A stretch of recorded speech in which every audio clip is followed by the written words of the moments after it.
So pag-iiktin nyo na lang namin o mas palalalimin. Okay, so ang tanong, how can the 3R be applied concretely in the classroom? O paano maisasabuhay o isasagawa ng konkreto ang 3R sa loob ng klase? Okay, so 3R, responsive, Ikaw na nga tong 4. So una tayo sa first R. So sa first R, isasama po Oy, kaway-kaway, group 4.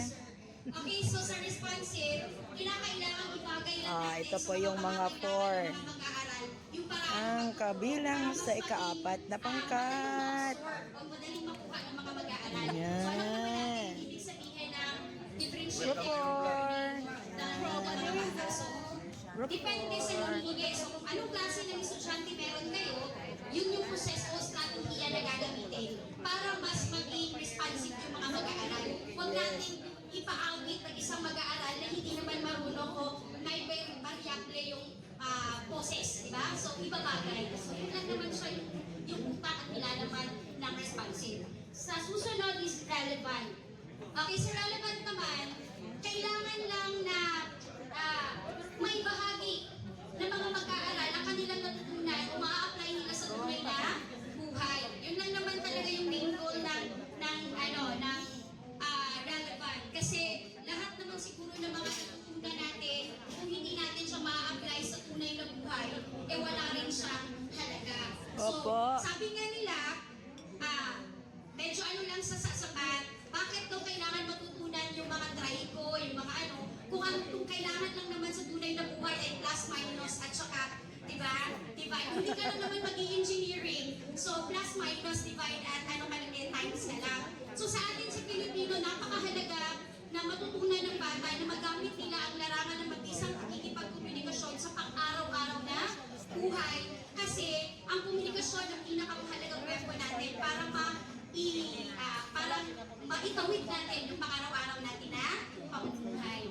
And the last one is reflective. Hindi lang siya para sa mag-aaral, hindi lang siya para sa mga guro, kundi para sa lahat. Reflective, ibig sabihin, at the end of the day kasi, ang learning, hindi naman natin siya tiyak na 100% makukuha yung objective natin sa isang araw. So reflective, ito yung paraan ng pagninilay ng guro kung talaga bang natuto o bumagay yung estratehiya na ginamit niya sa kanyang pagtuturo.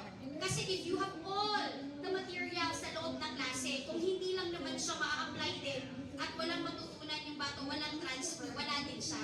So this is the time, the last R, reflective, na tingnan natin kung bumagay ba lahat ng estratehiya, pamarang-maraan ng pagtuturo sa isang buong araw natin na ginawang pagtuturo. So yun lang po. Again, mula sa company sa maraming salamat. Hawak mo ang frame.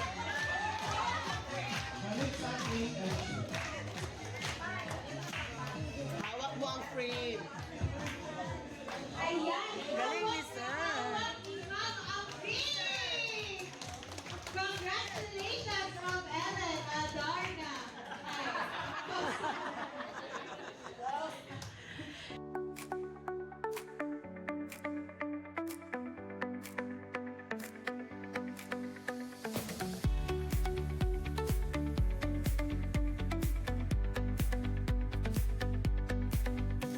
The neon signs light up the night.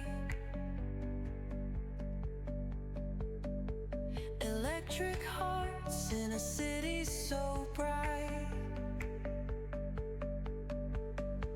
We're chasing dreams.